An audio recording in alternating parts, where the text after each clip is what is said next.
Hey guys, welcome into the TNS Energy Podcast. This is going to be a 20-part series where we break down everything you need to know about solar energy. The full episodes will be on YouTube, and there'll be all sorts of reels posted on Instagram and Facebook. So let's get into it. Okay, so this first episode, the first topic I want to discuss is net metering. So net metering is essentially a program where your system is hooked up to your utility grid, whether it's Con Edison or PSEG or whoever it is. And what's going to happen is you're going to be producing all these kilowatt hours, and all the excess ones are going to be transported to the grid. And essentially, the electric company is going to sell those kilowatt hours to your neighbor. Now, when the winter time comes around and you're underproducing based on your usage, what's going to happen is those same electric providers are going to provide you with those kilowatt hours so you can run your house. And what's going to happen is you're not going to get billed for it. Essentially, the reason why that is because you already produced the kilowatt hours for the grid. So since you've already produced it in months like June, July, August, et cetera, when the sun is out, 12, 14 hours a day, on those months where the sun might only be at 8 hours a day and you're not producing enough, what's going to happen is that utility grid is going to send you that kilowatt hour and you're not going to get billed for it because you already produced it. How does this help you? A lot of people, they always want to know, can I go off grid? Can I, be self-sufficient to the fullest extent? In New York, that is illegal. You can't totally go off grid. But what net metering does is it really defeats the purpose of a battery. And these batteries, especially Tesla Powerwalls, they're extremely expensive. They can be as high as $22,000. The only benefit in New York, to be honest, with a battery now is power outages. And there are some areas in Long Island or the city where you are getting multiple power outages a year, and maybe that is a cost that you're willing to take on in order to prevent yourself from being subject to those power outages. But in my opinion, net metering, it makes solar very affordable, as you really don't need to go out and get one of these Powerwalls for $20,000 because PSEG or Con Edison, whichever utility provider you use, is essentially tracking everything you're producing. And when you need those kilowatt hours, they're sending you back a kilowatt hour that you already produced in July, essentially. So again, my big thing with solar is that it helps people save money. When you start throwing Powerwalls and batteries into it, it gets very expensive. So the fact that this net metering program is still around and is going to be around for a long time is very good for homeowners if they're looking to use solar to save a bunch of money. So you're looking into solar now, and you're doing it for saving money or environmental reasons or whatever it might be. So how do you know which system is best for you? You have panel types, you have inverter types, you have all different types of racking equipment, all this different stuff that people are throwing at you. How do you know which program, which product is the best for you? The big way to at least eliminate some of the companies is by the type of inverter that they use. So you have a microinverter and a string inverter. And we've done videos on this on Instagram and Facebook, just kind of walking through the difference. But to keep it very short, essentially a string inverter, it's attached to a whole array of panels. And the big thing with a string inverter is that if one panel goes out, that entire array goes out. So with a microinverter, what happens is, let's say panel A goes out, all right? Only panel A will go out. B, C, D, E, F, G, H, I, J, K, they're all still on and producing. So you don't really lose a ton of kilowatt hours. It's pretty negligible. And depending on what company you do have with your system, you usually can get that fixed within 24 to 48 hours. And that's something that's covered right under that 25-year warranty. So if anyone's coming in giving you string inverters, it's not the most optimal product for your home because you're taking a huge risk in terms of, God forbid, something does go wrong and one of the panels goes out or one of the arrays, or God forbid, two different arrays go out. Your system is going to be down now for multiple days, multiple weeks, whatever it is, until someone can get out there and fix that for you, which means if you were projected to produce 10,000 kilowatt hours that year and your system's down for a week, that number is getting cut pretty severely. You're going to lose 5-10% of your production over the course of that year. So I don't want to spend too much time on the actual product itself. So just to be honest, most of these companies, especially the really good ones, they're going to be using some iteration of REC, S Energy, Q-Cell, one of the big solar brands, and they're going to have usually that N-phase microinverter. So I don't want you to worry too much about the product because the product really is pretty standard across the board. There's other things that go into it, like how good are they with service, how quick is their installation process, how easy do they make it for you to make a service call, are they in all hours of the night, all that different stuff. But in terms of the product itself, it's pretty standard across the board, at least in New York and Long Island specifically.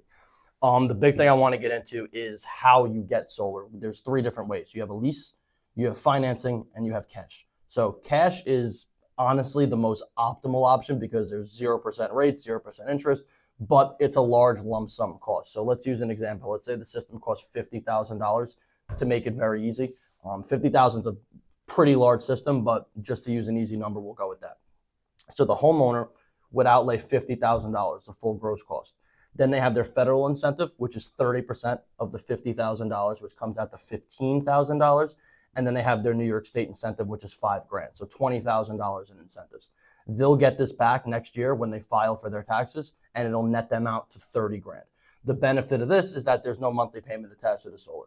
All you have is the basic service charge, which could be anywhere from $12 to $15 a month. It's paying for the meter on the side of your home, and that's pretty much it with a cash deal. So the way people figure out if cash is worth it is through their payback period.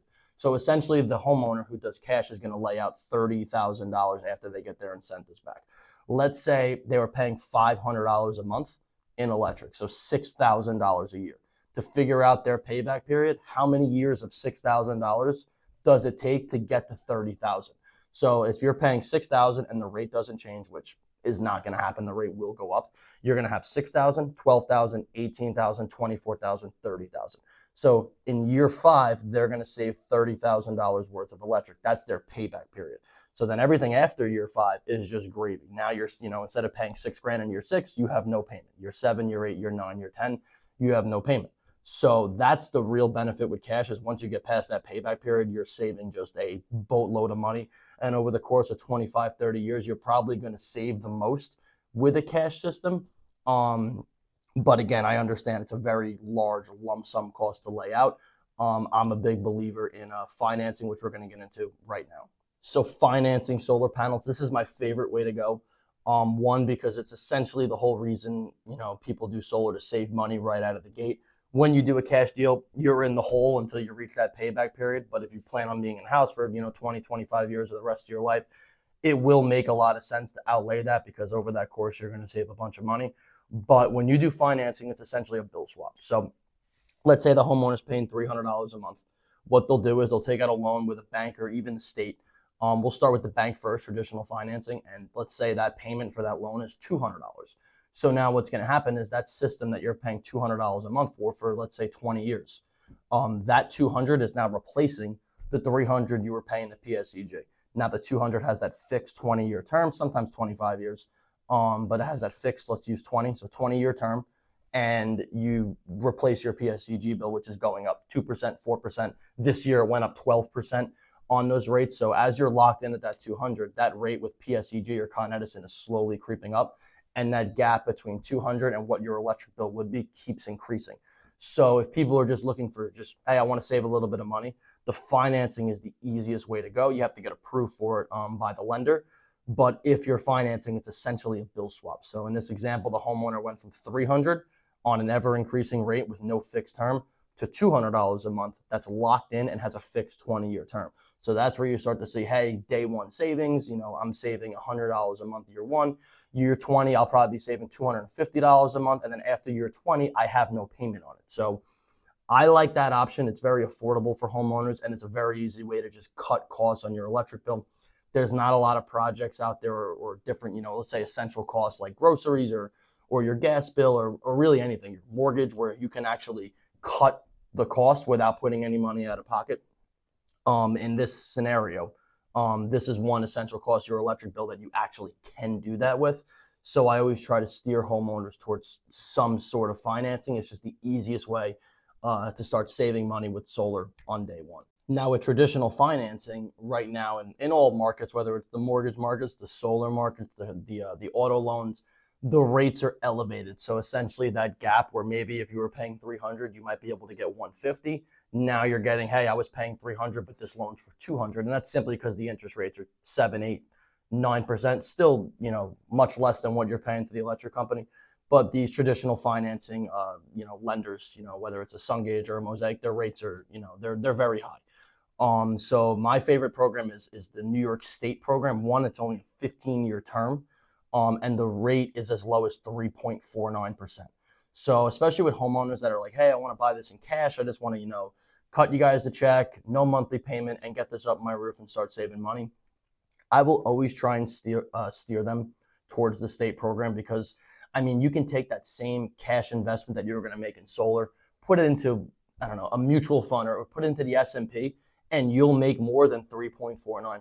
So my thing is, if you can get approved, take the state's money at 3.49%, take that same cash investment that you were going to make in solar, and put it in the stock market, put it in S&P, you'll make 5%.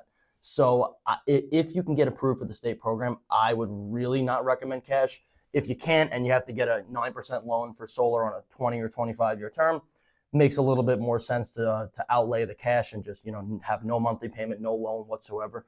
But the state program at a 15-year, 3.49% is an absolute steal. So if you can get that financing, which, it's not easy to get approved for, it's the program that we try and push homeowners towards, whether it be online through ads or when we're sitting with them in the home. If you can get that program, that's where you start to see, hey, I was paying $300 a month. Now I'm at $150, $160. It's not a 25-year term, it's a 15-year term, and it's only a 3.49% rate. That's the program that I would always recommend the homeowners. It does come with the federal and state incentive, all that good stuff. There's an additional rebate from NYSERDA. It's income-based, but if you can qualify for that, that really brings the savings down to that almost 60% range. So that's the program I would always look at, New York State financing. Once you get away from that, that's where the cash starts to become more of a reasonable option. But if you can get approved for a 3.49% rate from the state, that is king right now. Not every company is able to use it, but if you are approved with the state, you can use it. And that is definitely a direction that I would recommend to all homeowners. The last option would be a lease program. So leases are, they're very simple. There's really no sort of, you pay for the kilowatt hours that your system's going to produce. So a lot of times what a lease will look like is you have to pay 17 cents a kilowatt hour over the 25 years, and that 17 cents goes up every year. So year one, you're paying 17 cents. Year two, you're paying 18 cents. It's a pretty simple program, but that's how the monthly payments are derived out of it. The only reason why you would use a lease is, one, you have no taxable income. And in the case, we use a no credit check lease. So that lease, if you have bad credit, that's another way to go solar. So you have a lot of lenders, state financing, traditional financing, where maybe the credit score is not so high or you don't have any taxable income. The lease program becomes a little bit more necessary, I guess, because you got to remember, all three of these options are way better than your current electric provider. But if the circumstances don't line up, the lease kind of becomes the only option. So a couple things with a lease. One, you don't get the equity in your home. They're incredibly tough to transfer, which I don't like. A lot of them say they have full transferability, but when you get into the heat of it, the realtor for the buyer who's looking to buy your house, they're going to use your lease program as a bargaining chip to lower the value of your home. So, these companies can say, oh, it's fully transferable. It's very easy to move on from, but you're going to lose value in your house because if a realtor has any shred of competence, he's going to use that lease against you as the seller. Also, there are a lot of, stuff. A lease agreement is like 25 pages.